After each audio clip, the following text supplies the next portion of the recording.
Good evening and welcome to the World Affairs Council of Greater Houston. My name is Ronan O'Malley and I'm the Director of Programs, and we're delighted to have you join us again today. If you're new to the Council, thank you very much for coming and we hope to see you again soon. Tonight, we're delighted to host renowned Russia expert and analyst Angela Stent for a discussion about her most recent book, Putins World, Russia Against the West and With the Rest. And before we begin this evening's event, I just thought I'd let you know about 2 or 3 of our upcoming events. Next week on Wednesday, August 26th, we'll be hosting a program on destruction in Beirut and the outlook for Lebanon and beyond. That will be with Beirut-based journalist Nicholas Blanford, who's lived the last 25 years in Beirut, working as a bureau chief and as analyst, and he'll discuss the on-the-ground realities of the massive explosion of Beirut and what may lay ahead for the nation and the region. The next day, we'll have a program as part of our World Culture Series on Thursday, August 26th, and that will be an event called Empowering Women Through Soccer in Iran. That's with Iranian-American Katayoun Khosroeva, the former coach to Iran's national under-19 women's team. And we'll have other events before that, but just one to maybe take note of. On Wednesday, September 9th, we have a program called U.S. Foreign Policy in the Election, and that'll be with Jake Sullivan, Joe Biden's former national security advisor.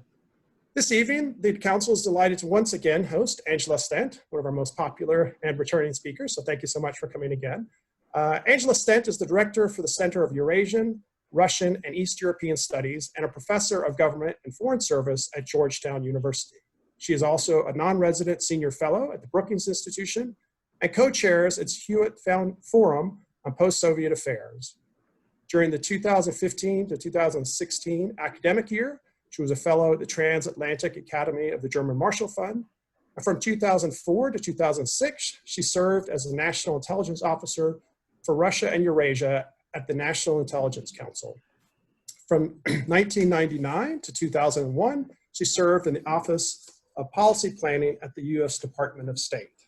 Thank you, Angela, very much for joining us. It's great to have you again. And you guys, there will be information about ordering the book in the chat section. But just in case, here's the book, Putins World.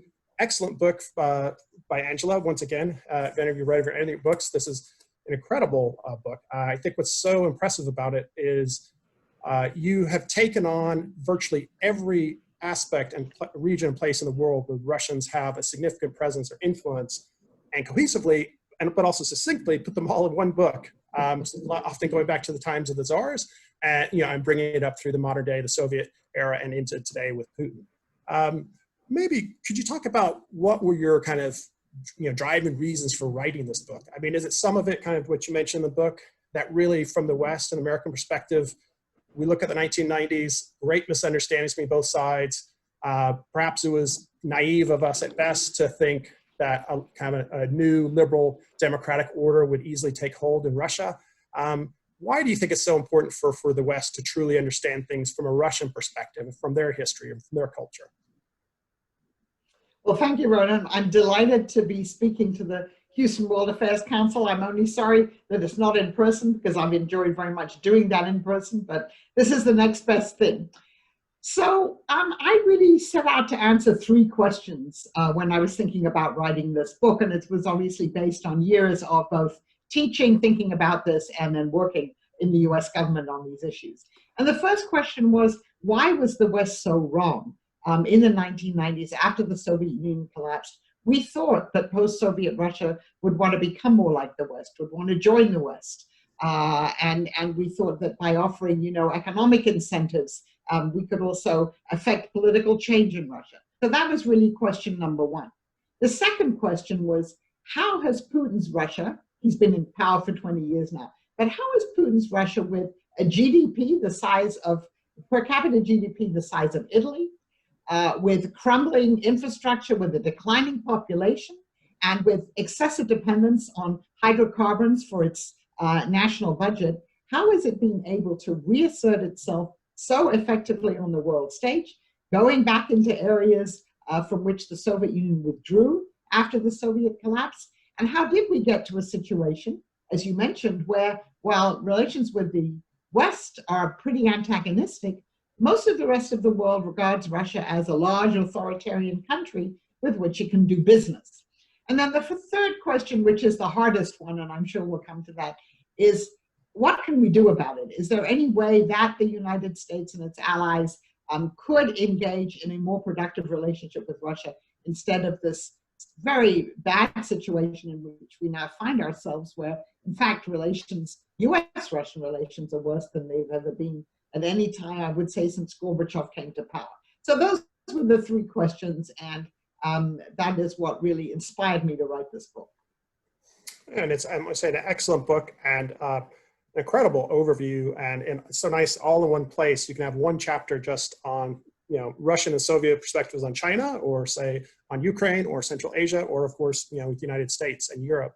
But just to get an idea of it for people to perhaps understand, the 1990s from kind of the Western European and American perspective was seen as a time of optimism or hope in Russia, that these models could be adapted. But it's a completely different perspective from the Russians. Maybe you can talk about, it was a time of poverty, great desperation, crime, and basically there was really just a consolidation of power and wealth as opposed to any sort of structures being established. Right, and I think that's the fundamental problem. We in the US, and to a large extent in at least Western Europe, tend to look upon the 1990s as an optimistic time in Russia. People were free, more or less, to say what they wanted. They developed multiple political parties, probably too many political parties. There were different media outlets who disagreed with each other. Yes, they were owned by wealthy oligarchs, but still, you got different points of view.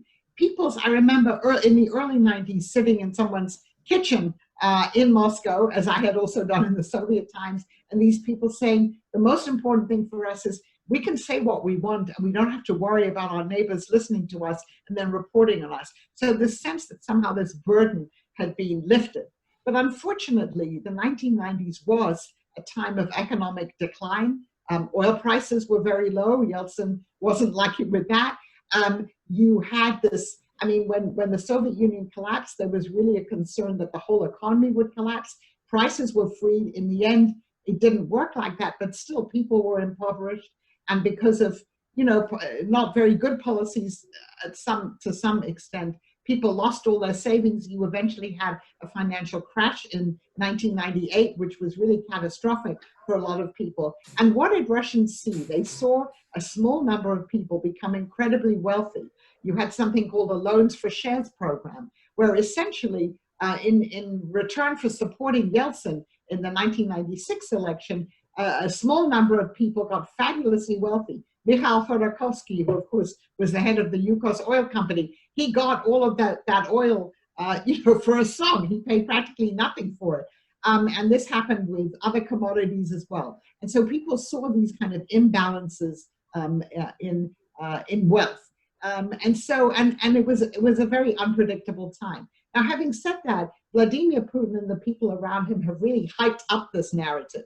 I mean, there are still people you can talk to in Russia who do have some fond memories of the 1990s as being a time of promise and a time of greater freedom and at least pluralism. But I think the other thing that Putin has very much focused on is the foreign policy aspect, that Russia was humiliated in the 1990s, that it had to accept essentially whatever the United States and its allies wanted them to do, including they will go on about, obviously, the wars in the former Yugoslavia and having to support NATO and its forces both in the Bosnian War and then later in Kosovo. They'll talk about NATO enlargement. Now, at the time, they really didn't seem to be that concerned about it. But in retrospect, this is now all added up to a narrative of the West imposing foreign policy conditions and not recognizing Russia as a great power, the lack of respect. They'll talk about American consultants going over there in the 1990s and really treating them as if they were kind of, children having to learn something. So again, I think a lot of this has been now exaggerated, but I think there's a fundamental difference in the way that we look upon the 90s and they do. And when Putin came to power in 2000, essentially what he promised the Russian people was, I'm going to restore Russia as a great power again, and I'm going to restore a strong state. You had a lot of devolution of power in the 90s to the different governors, the different regions of Russia. And Putin wanted to restore the state and restore something that was much more familiar to Russians, which is that you do have a state that basically tells you what to do. you have a strong leader. And so he was appealing to all of that and making those promises. And by now, you know, you have generations who've been born since then who really don't know what the 1990s were like, but have accepted the narrative that they hear. And just related to that, you touched upon, but maybe to emphasize it for people, you know, obviously one can debate if you take a public opinion poll in Russia, it may or may not be incredibly accurate, but I think it's fair to say that overall he enjoys a very high level of approval by a huge number of Russians. And can you maybe talk about, you know, why that is? You touched upon some of this idea of restoring national pride, this idea of making the world respect us again, but also maybe these kind of cultural elements that are different that a lot of countries wouldn't have, that say for 1,000 years, where there's, you know, the czars in the Soviet times, to have a strong autocratic leader was just the norm. And then also to kind of have a state that was structuring everything and taking care of everything, so it was the norm. And so some people are maybe willing to accept a less democratic form of government. Right, so I think it's very important. In the 1,000 years of Russian history, there have been a few brief periods where you've had greater freedom. And I would say that, you know, in recent times, obviously the Gorbachev era, 85 to 91, you did have more freedom than you'd had, you know, for decades before that, even centuries, and under Yeltsin too. But that has been, unfortunately, the aberration rather than the rule. And so one of the things I do talk about in the book is maybe one of the reasons that we had misconceptions about what would happen when the Soviet Union collapsed is we thought that the problem of dealing with the Soviet Union was because they were communists. And what we failed to understand, it's because they were Russians.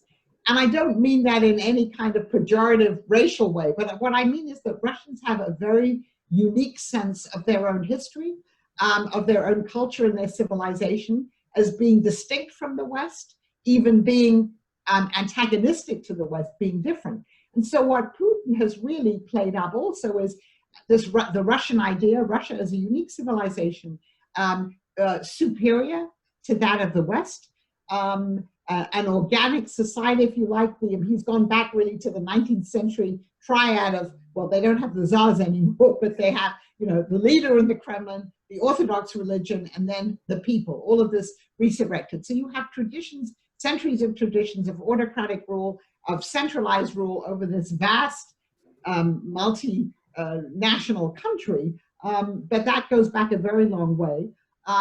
Again, the Russian Orthodox religion that's been resurrected has become really a state religion and closely entwined even in the foreign policy of Russia. This uniqueness, and part of that is also Russia's unique place on the Eurasian landmass. So if you go back in Russian history, the Russian state was formed by absorbing the neighboring territories. And there are no natural borders. The only one, of course, is in the north, but in the east and the west and the south, Russia doesn't have natural borders. And so I quote in the book, Empress Catherine the Great, that German princess who ruled Russia for much of the 18th century. And she said, that which stops growing begins to rot. And she said, I have to expand my borders to make my population safe. And if you look at Russian history, there's really no precedent for permanently accepting the loss of territory. And this is why this idea of defensive expansionism has been there for centuries. And you see that very much if you look at Russia and Ukraine, you look at what's happening in Belarus now. And today's Russia, Putin, they define Russia's security perimeter not as the borders of the Russian Federation, but of the borders of the post-Soviet space. I don't think Putin wants to restore the Soviet Union, but what he wants to do is to get the world to accept that Russia has a right to a sphere of influence in the post-Soviet space on all of its neighbors, and a veto power over what they can do in terms of their foreign policy. And this isn't something new. Again, this idea that you have to absorb those territories, you have to have this defensive expansionism. This is, again, woven into the Russian idea and the Russian, if you like, sense of nationhood and statehood. And you know, this isn't in your book, but I just thought it'd be interesting to ask you anyway. But especially from a Western perspective, you're probably one of the few people who's actually interacted or seen Putin kind of in a smaller private setting when you're with the Valentine International Discussion Club. Right. Can you talk about what you saw or feel as Putin in terms of the real person when you're there on kind of for a smaller discussion, as opposed to the kind of cool, calm, collected person we might see making a speech to the entire nation. So let me just explain. The Valentine International Discussion Club is an organization that existed since 2004. And it was the idea to invite foreign specialists on Russia to come to Russia. For the first few years, we were taken to different parts of Russia, the Far East, the Far West, the South, and then meet with different officials, meet with Russian colleagues, and at the end have what used to be a rather small dinner with Vladimir Putin. It's changed now for the past few years, or really since the Ukraine events in 2014. It's become much larger. It meets every year at Sochi, and it's more like a Davos now, and there's less of that kind of intimate feel. But still, it's a very interesting venue to hear Russian officials present their views of things. So, I mean, we have to remember that Vladimir Putin was a KGB case officer. That was his training. He also, as I go into in the book, was a judo champion, which is one of the ways that, you know, the difficult childhood, and he then escaped that partly by studying German hard in school, but also by becoming a judo champion. Anyway, so he's obviously very good at sensing his, you know, opponents or the people he's with, their weaknesses, their distractions, things like that. So even when you see him in a smaller setting like that, the mask doesn't come down, but you occasionally do see. It's interesting to hear some of the things he says, and the way he, you know, he phrases them. For instance, we were at a dinner once, one of these small dinners, and a British journalist asked him, "Why do you still have Lenin in the mausoleum, you know, in Red Square?" And Putin said to him, "What country are you from?" And he said, "I'm from Great Britain."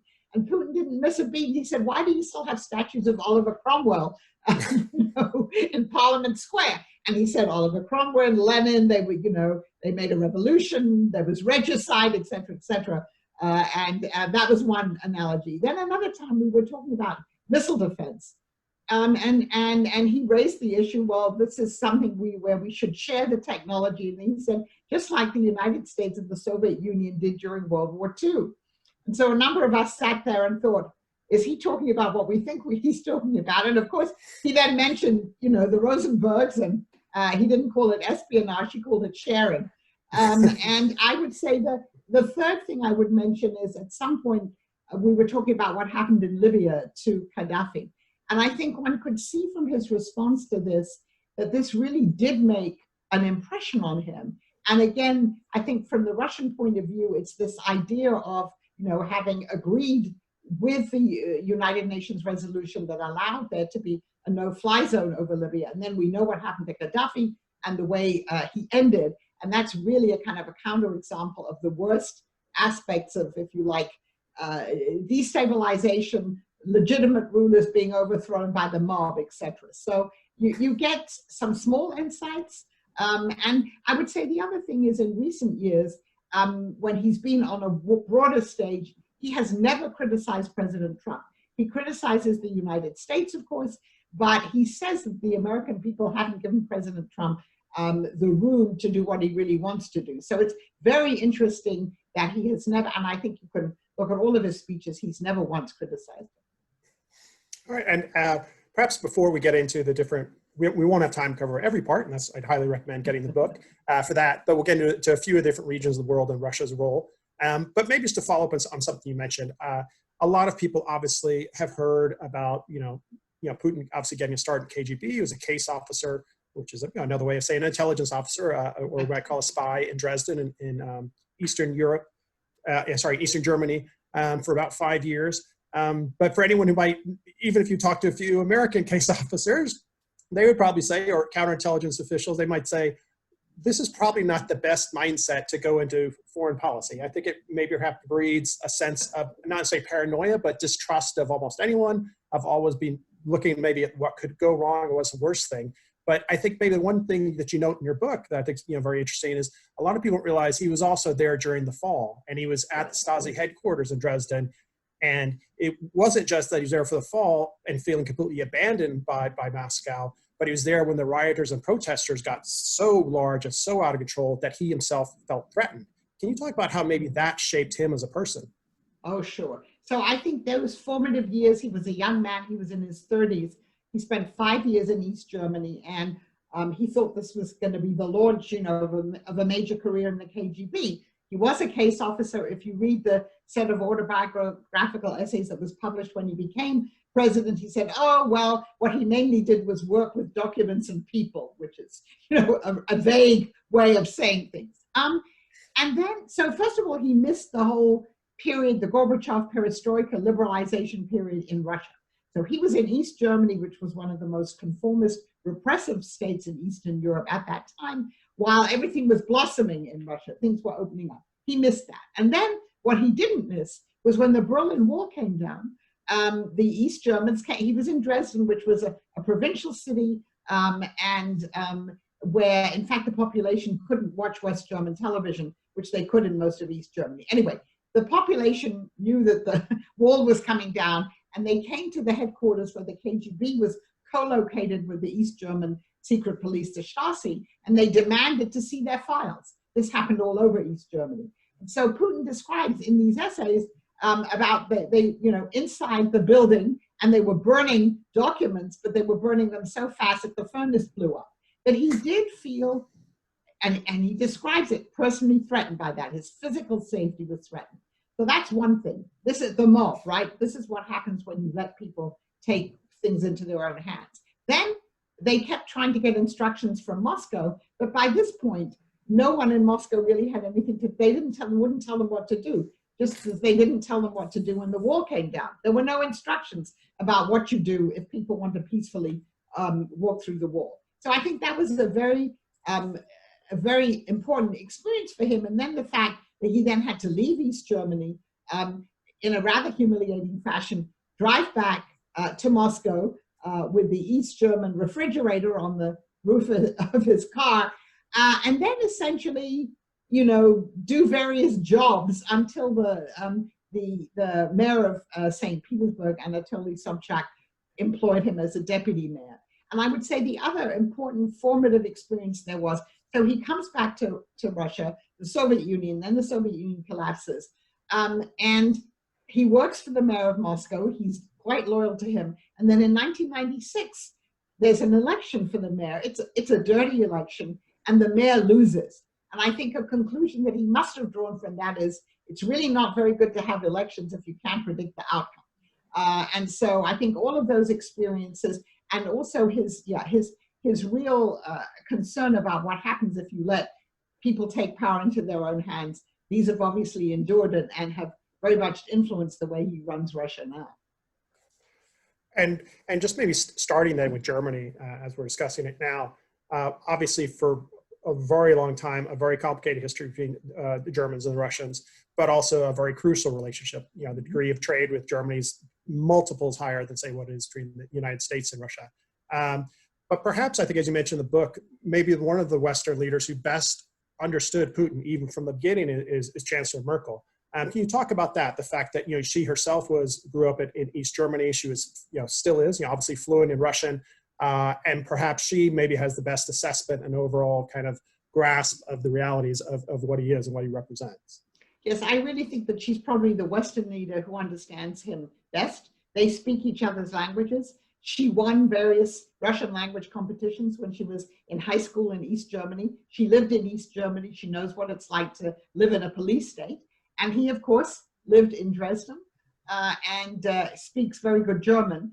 And so I think they do understand each other. She also had an early experience with him where she went to meet him early on. She was in Sochi in the very nice house that the government owns there. And Putin, as a good KGB officer, had clearly read her file and read that she had been bitten by a dog when she was little, and she was afraid of dogs. And so Putin had this rather magnificent black Labrador, whom we actually met once when we were on one of these Valentine trips. And you can see this, on the video. The dog bounds into the room. The chancellor is sitting there. She's obviously very good at hiding what she really thinks, but it was clearly a very awkward moment, but it was also very much a kind of a power play. And I think from that, she also, really understood, if you like, what Putin was, who he was and what he was doing. But they have had, she's been in power a long time too. And so they've had an enduring relationship. She talks to him. They just had a conversation, I guess, yesterday about the situation in Belarus. She's kept up contact with him through thick and thin, including after the annexation of Crimea, when she told President Obama that Putin was, quote unquote, living in another world. So she herself has adopted a fairly tough policy toward Russia. Germans are really divided on Russia. There are those Germans who believe that it's very important to have productive relations with Russia, particularly East Germans, but also people in the West. The business relationship has been very important. We know there's an important energy relationship too. And I think what's happened recently in that relationship is that despite Merkel's dismay over what happened in Crimea, because this was the kind of post-Cold War European order, peaceful order that she had worked so hard to help create. Despite her dismay at that, because of the problems that Germany has had with the United States under President Trump, and particularly, obviously, the personal relationship between President Trump and Chancellor Merkel is, shall we say, not very good. I think that has also caused a certain reconsideration of the relationship with Russia. And I would say also that the recent attempts now by the US Congress to stop the construction of the Nord Stream 2 gas pipeline has really reinforced, the sense that Germany has to pursue its own economic interest. So it's not as if there's been a major rapprochement with Russia. I think as long as Merkel is chancellor, that relationship will also be, pretty difficult. But I could see someone coming to power after her who might pursue warmer relations with Russia. And we won't have time to go through all of the key European components, but obviously beyond the European Union, the main enemy, as Putin has himself openly said, is NATO. Can you talk about, obviously there are many people, Russians especially, and some in the West, who say NATO's expanded too far, too fast. But maybe, also just the reality of the matter is, unlike the Warsaw Pact, the countries who joined in Central and Eastern Europe weren't forced into this. They asked to join largely out of the concerns about a resurgent Russia. Can you talk about the delicate balancing of NATO? And I suppose also the potential threats to NATO as we move forward, for instance, with President Trump saying before that it was obsolete, and perhaps other NATO members wondering, does the United States still have a defensive shield in this, and then will they actually come to our defense? I mean, these are very important issues. They're controversial. There are people who believe that Gorbachev was promised that NATO wouldn't enlarge when he agreed to German unification. That's not the historical record, but it's the way that some people have interpreted it. I would say that Yeltsin, when Russia joined the Partnership for Peace, which was a program in the Clinton administration, he was told that this would be, at this point, an alternative to membership. So I do think that when the first 3 East European countries joined, Poland, Hungary, and the Czech Republic, the Russians were surprised by it, but they didn't object that much then. I think it's, as you said, these countries wanted to join NATO. It's not as if they were forced to join NATO. And even in 2004, when you had a big bang and the 3 Baltic states joined NATO, Putin didn't like that, but the Russians accepted it.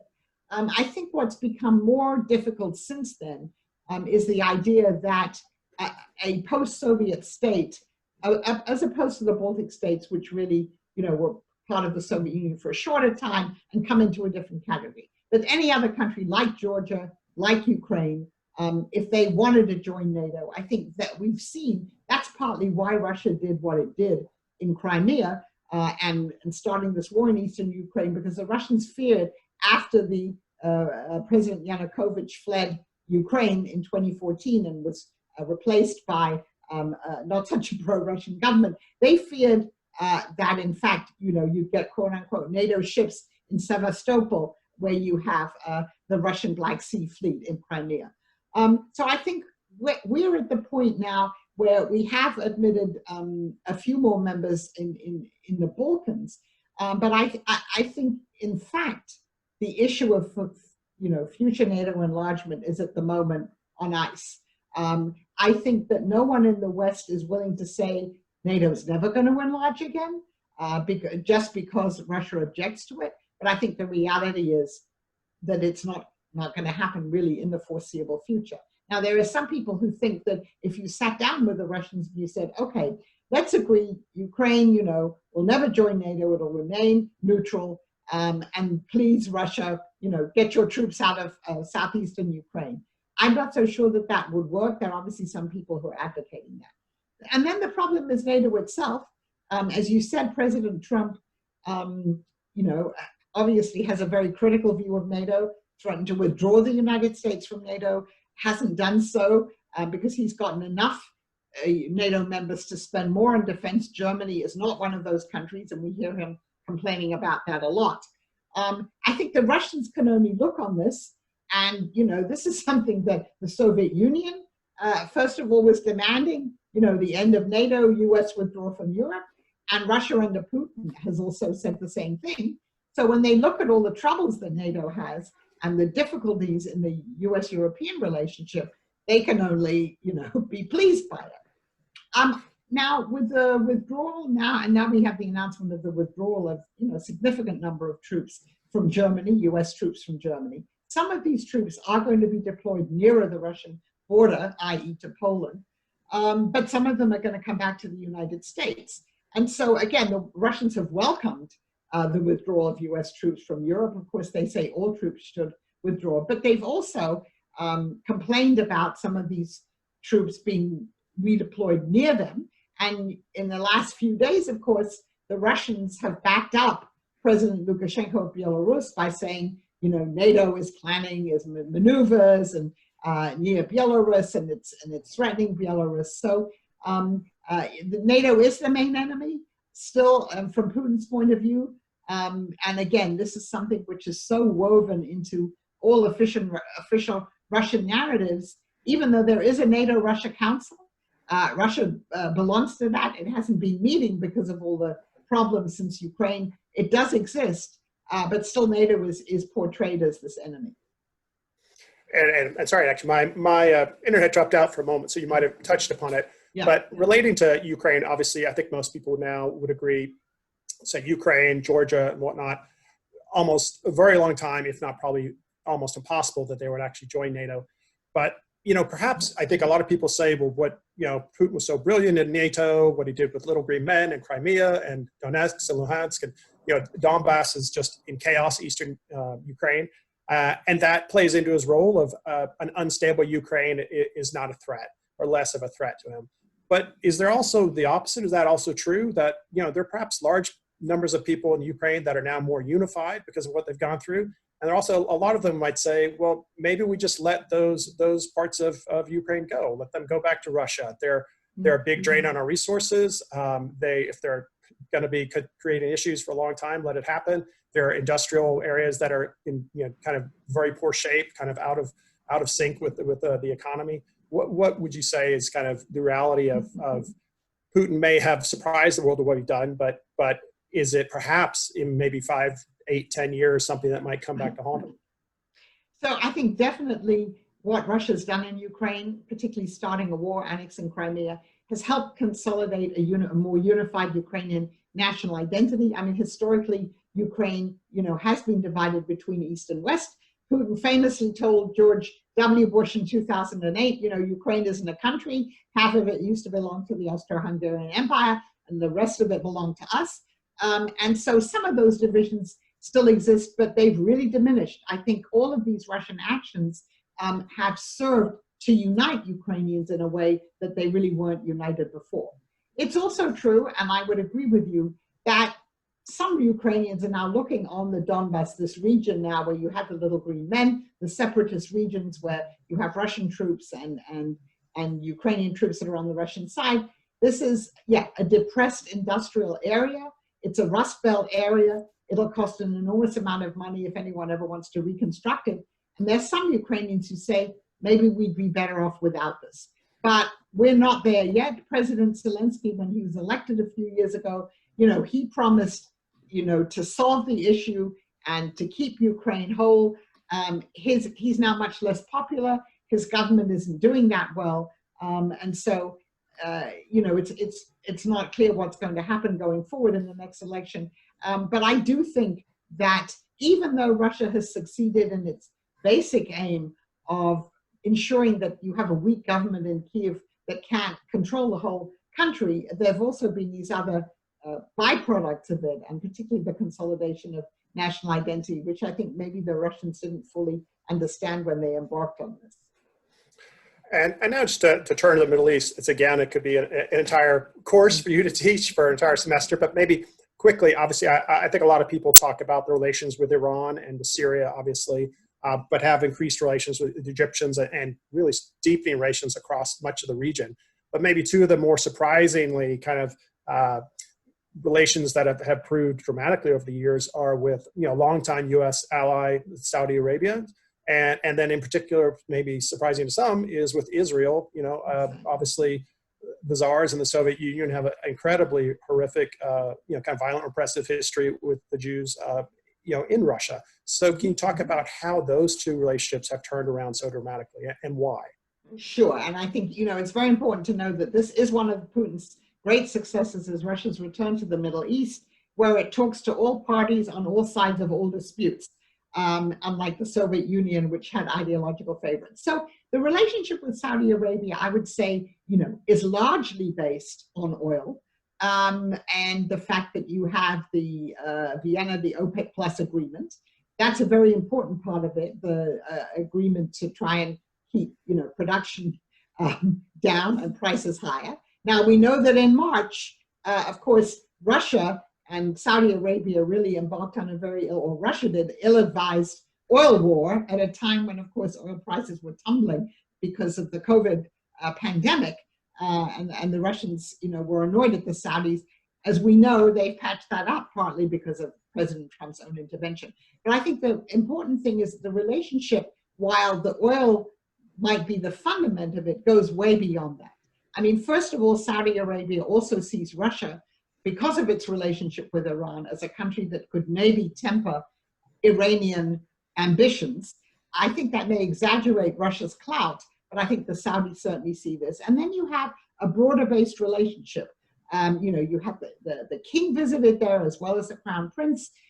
You've had a lot of, at least, memoranda signed for pretty significant business deals.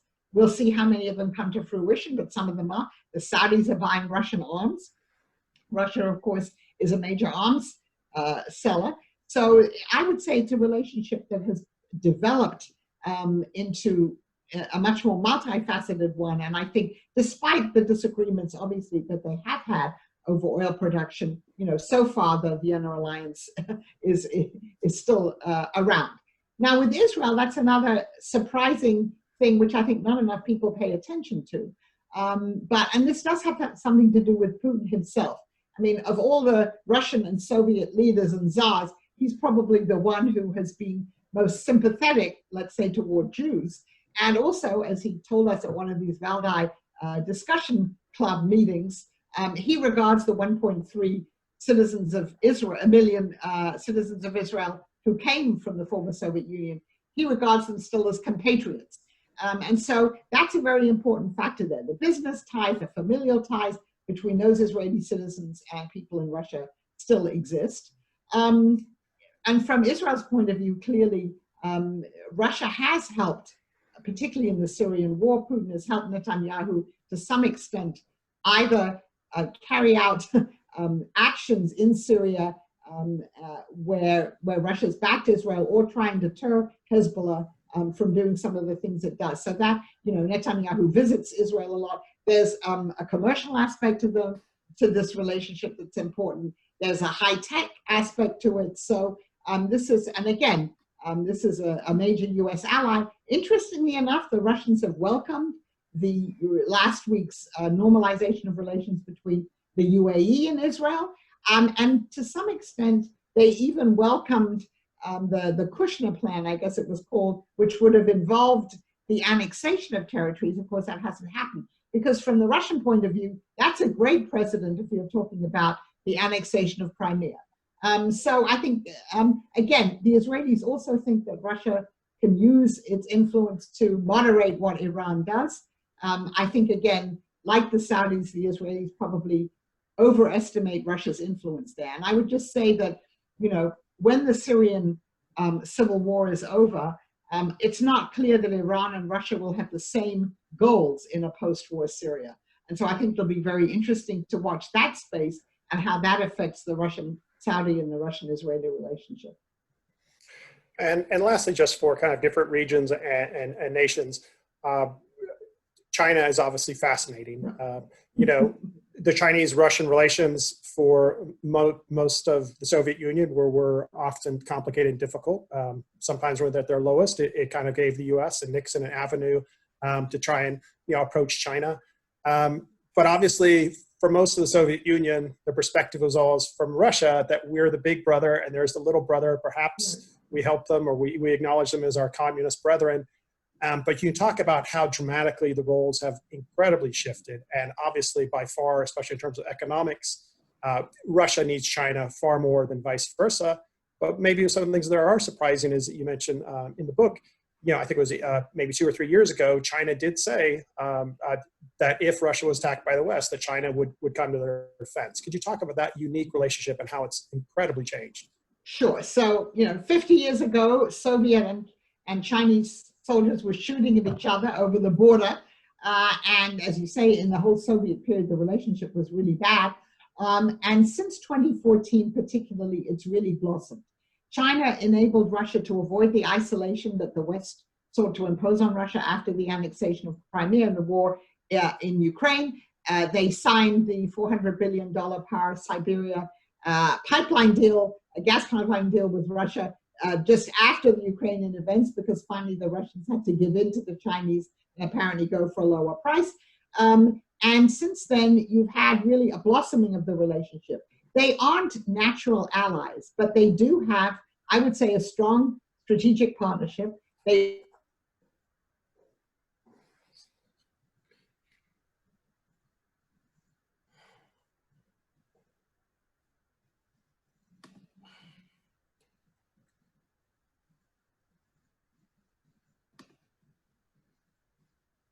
my book of President Putin and President Xi Jinping making blini, Russian pancakes together just before a joint military exercises between the People's Liberation Army and the Russian Army.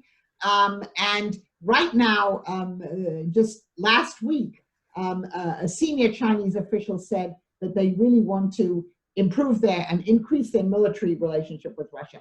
They're cooperating on AI. Huawei is big in Russia. And so in a number of different ways. And I would also say that the Trump administration's policy of rafts of sanctions on Russia and a trade war with China has pushed these two countries closer together. Now more than 50% of their economic relations are conducted not in dollars. They're moving away from the dollar. So that's an interesting development. But as you say, Russia is now certainly not the big brother, it's the junior partner. China's a rising power, Russia isn't. The Chinese believe that the world is really a G2, United States and China, and they do not believe that Russia's in the same league as them internationally. But, they never say any of this publicly. Publicly, both countries praise each other.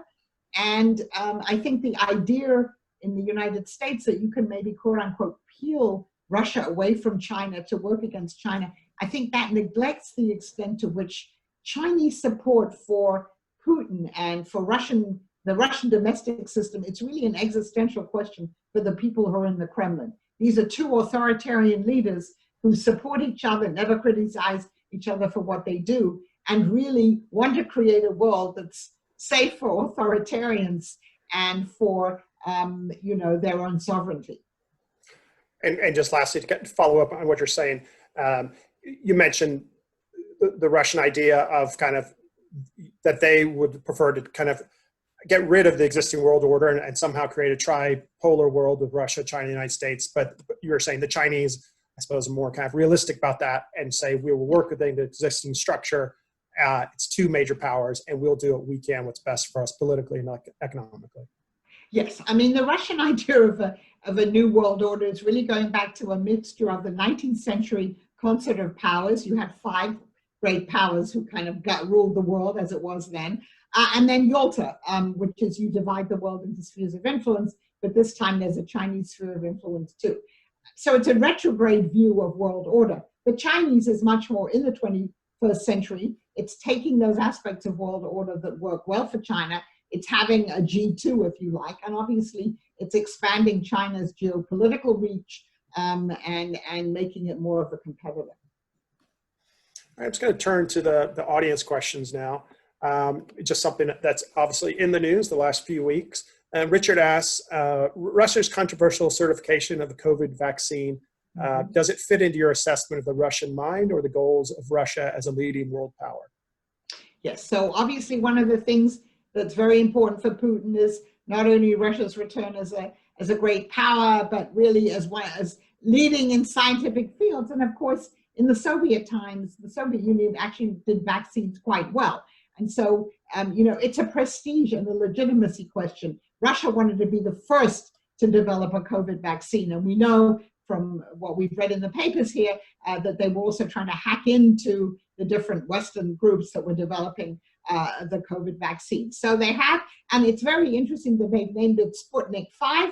Sputnik, they were the first to send the satellite up into space before the United States had done. But obviously they've rushed through this. And I think I saw a poll, and this is of Russian doctors, and about half of them said that they thought it was premature to start giving this on a mass basis. It just hasn't been tested enough. You have to do these trials where you also have people who have placebos. They just haven't tested them on enough people, but they can certainly claim that they are the first ones. And of course, and this comes back to the rest of the world. One of the countries which has had a rapprochement with Russia, of course, is Rodrigo Duterte's Philippines. He was on the stage at Valentine the last time we were all there. And he's now said, I think he wants to take the vaccine. So I think you'll probably get a number of countries who will be quite happy to take the Russian vaccine, but there are clearly questions about whether it was rushed through and whether it is indeed safe and effective. And just there are 2 or 3 questions about Lukashenko, what's happening in Belarus. Mm-hmm. But Ethan asks, do you think that is in Russia's interest to intervene in the current crisis in Belarus, considering that Lukashenko has not been a consistent ally to Putin, so especially in the last few years? So, for Russia, this is a very complicated question. Excuse me, I got a dog barking and I'm just going to close the window for a minute.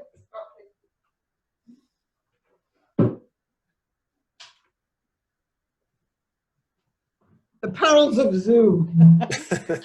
So for Putin, this is difficult. Russia and Belarus have a union state, which they signed in the late 1990s. And at one point, people thought that Putin's next move after 2024, when he can no longer be in office, would be to become president of this union state. Lukashenko obviously wasn't buying any of that. And so the relationship between the 2 leaders has been quite brittle. On the other hand, Russia has troops in Belarus, and it certainly would not want to see Belarus move, toward the West. Again, neither European Union nor NATO is offering anything to Belarus other than, support maybe in rerunning, or the European Union is in rerunning the election. So from the Russian point of view, the most important thing is to have a Belarus that is still willing to work with Russia, that's pro-Russian, that's not going to reject. It's a union state. It's in the Eurasian Economic Union, which is the multilateral economic organization that Putin created. The trick here then is, how do you get a leader after Lukashenko who will still want to work with Russia? The main opposition figures in Belarus have said explicitly, we're not interested in jettisoning our relationship with Russia. We will maintain it. But I think what Putin, finds very difficult, and it comes back to your earlier questions, it's the specter of all of those people, hundreds of thousands of them, people power in the street. They've been peaceful. Obviously, they've been very brutally beaten by the police, but all of these hundreds of thousands of people, demanding regime change. And of course, for Putin, that's something that, is the absolute worst thing that can happen in a neighboring state. Because one could also then say, well, if it can happen there, why not elsewhere, including in Russia? So that's the difficulty. And that's why what you're hearing now from Russia is, and this happened yesterday when Merkel spoke to him and Macron spoke to him, is warning, no outside interference, not that the European Union is trying to do that. I think the Russians will hesitate to use any force. I mean, Lukashenko has basically said to them, come in and help me. I think they'd be very hesitant to do that. But I think they're going to watch this very carefully. If Lukashenko is willing to rerun the elections, and this would be like what happened in Ukraine in 2004, when you had a disputed election and then they reran them, and then Viktor Yushchenko was the one who was in power. If they were willing to do that, and presumably they'd send Russian observers to that, maybe Russia would accept the outcome of that. But I think the Russians would have to be very sure that the next leadership, would maintain all of its agreements with Russia. And I suppose related to the ever complicated situation of secession, especially when you've been in power for 20 plus years. Jamil asks, Putin has been consolidating his power like Chinese President Xi, and perhaps as president for life. This is a trend other developed countries are also following, perhaps such as in Turkey. After Putin, who do you think could be the next leader, and will he or she continue the same strategy? Well, first of all, I doubt it'll be a she. It's impossible to say. So the reason why Putin in January stood up and said, we're going to have a constitutional discussion, we're going to have changes to the Constitution, and then suddenly he stood up a few months later and said, well, and by the way, one of the provisions is that my clock gets reset to 0. In other words, he was supposed to step down in 2024, but now he can run for another 2 terms till 2036, by which time he'll be 83. There are no obvious successors, and every time somebody's name comes up, something happens to kind of, shoot that, but not literally, but the discussion goes away. One possible candidate would be the mayor of Moscow, Sergei Sobyanin. He's handled the COVID pandemic pretty well. He's handled it much better than some of the other people who are in Moscow. He's a possibility. The defense minister is very popular, Sergei Shoigu, but he's not an ethnic Russian. And it's unlikely that someone would succeed Putin who's not an ethnic Russian. And then there are various provincial governors whose names come up from time to time. These are people, some of them who Putin has appointed. They're maybe in their 40s and 50s, so maybe one of them would be a successor to him. But the reason that this constitutional referendum was held was precisely because Putin didn't want any more talk about who succeeds him, and that had already started, when he was elected to his current term. So I think we're not going to know that until much nearer the time when he decides that he's going to leave the Kremlin. All right, and then just related to it, various people ask, I suppose, fairly similar questions. What do you see as kind of the Russian, perhaps, impacts upon the upcoming U.S. election? And then related to that, if Biden were to win, how do you see that perhaps changing the U.S.'s approach to Russia? So again, from what we read in our newspapers, to the extent that you have Russian interference going on right now via social media, it's interference that favors President Trump, and also we understand that there are also Russians involved in, with some people in this country, obviously, in disseminating information about Vice President Biden and Ukraine, which isn't true. It seems that the Russians would still prefer President Trump to be reelected, even though he hasn't been able to deliver on a lot of his promises, precisely because of what happened in 2016 with the Russian interference. They sort of more or less know him and know what to expect. And he's now talking, by the way, about having a meeting with President Putin before November the 3rd. So we'll see what happens with that. I think when they look at Vice President Biden, they think back to the Obama administration. President Obama and President Putin did not have a good relationship once Putin came back to the Kremlin in 2012. And I think they would expect a somewhat tougher policy. On the other hand, Vice President Biden and the people around him have said that were he to be elected, for instance, renewing the New START Strategic Arms Control Agreement, which expires on February 5th next year, that would be a top priority. In other words, they would be much more willing to engage with Russia on arms control discussions than the Trump administration has been. Having said that, today, Marshall Billingsley, who is our arms control negotiator, was in Vienna, has now said for the first time that the Trump administration might consider renewing New START without having the Chinese involved, because obviously the position they've had until now, the Trump administration, is that China has to be involved in any new agreement. So I'll sort of put that aside and we'll see what happens with that. So I think from the Russian point of view, but they would expect probably more pushback, and then the Russians are always wary of Democrats as opposed to Republicans, because the Democrats tend to be more committed to things like democracy promotion, which again, clearly the Kremlin is allergic to. And then I think if you look forward and, you know, what might happen. So I think if President Trump is reelected, I think he would see this as a validation of his desire to improve relations with Russia. And I think he would do that in a much more concerted way. But the problem for him is all of these sanctions, which Congress has now taken over.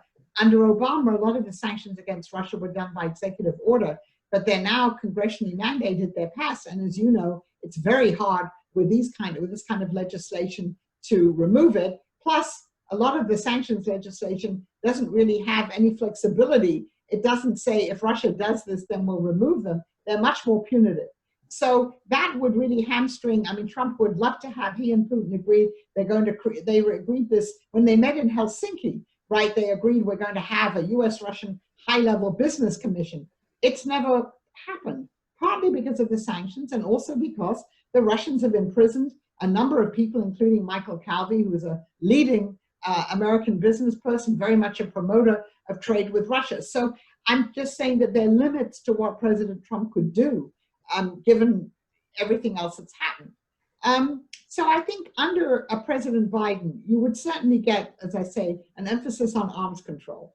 There might be a reevaluation of some of the sanctions to see how effective they've been, but we know that the sanctions have been bipartisan in the Congress, so there's been a lot of agreement on that. You might get a restoration of some channels of communication, the areas where Russia and the US are already working together. So if you think that a Biden administration might be more focused on things like climate change, that's an area where the Russians have now slowly come around after Putin saying that there's nothing wrong in Russia being 2 degrees warmer. There are areas like that where you might work. I mean, the Arctic, where we're already working with them now, they might find some more areas. So you could see a normalization of relations under either candidate. But I think some of that's going to depend on what happens, you know, before November the 3rd in terms of what the Russians are doing and trying to interfere in our own election. And I know it might be hard, but just for the sake of time, maybe do two quick questions from the audience. Suzanne asks, does Putin have compromise on Trump? And I suppose just more broadly, a lot of people wonder why is it he's almost never said a harsh word about Putin, whereas he said things about our allies, leaders in Canada, Germany, France, England. What's your perspective on that? So this is the eternal question. One of the things I think we will have to await, if we ever see President Trump's tax returns and we ever understand the full dimensions of the financial connections, which his son, certainly President Trump's son, has alluded to, between different Russian financial organizations and the Trump organization, we might have a better sense at least of the financial contours of that. Does he have compromise on him? I mean, we know that the Russians collect information on, you know, a lot of people who visit Russia, particularly if they're prominent, they're wealthy business people. We really don't know what that is. I think that one of the reasons that President Trump has never criticized President Putin is I think he admires him. I think we see that President Trump admires strong men. He admires people who can get things done. You know, Vladimir Putin, if he doesn't like what the journalists and the media are saying about him, you know, they either get jailed, the newspaper gets shut down. In other words, he can do things to suppress opposition to him that so far you can't do in the United States.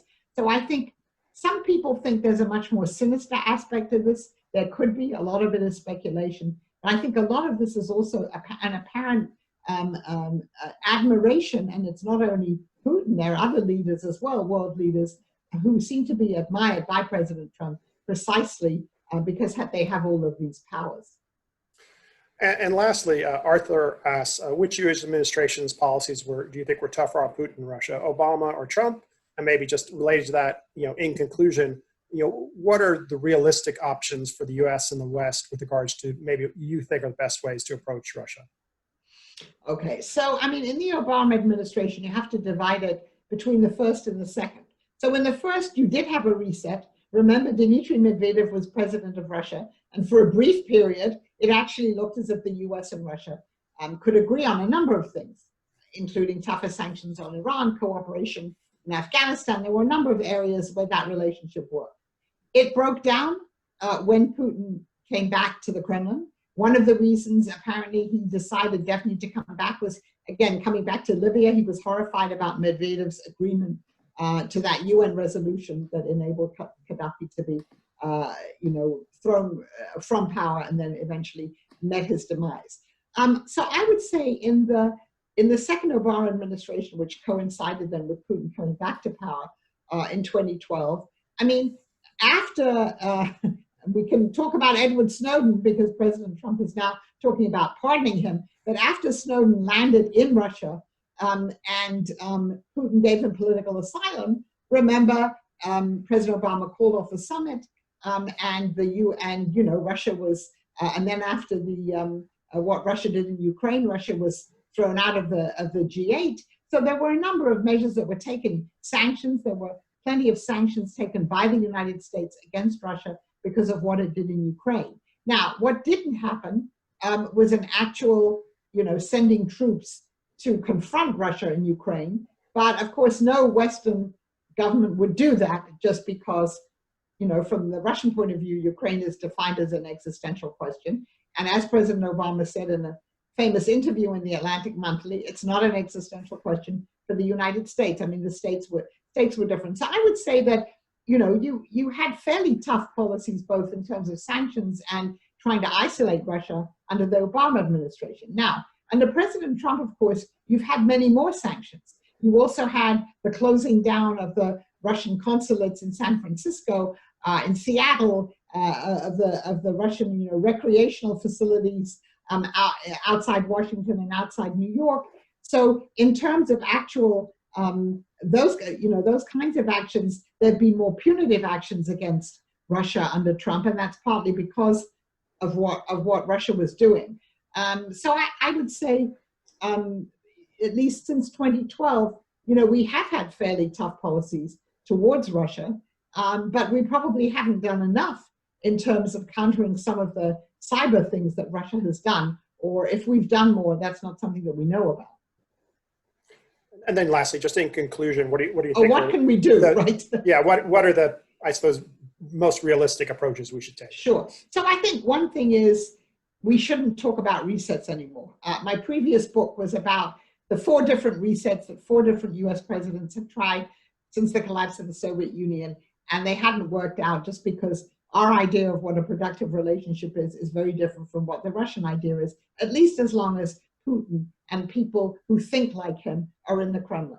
So what you have to do is, and in fact, our former ambassador to Russia, John Huntsman, I think said this very, clearly. You have to define what are common interests where we have to work together.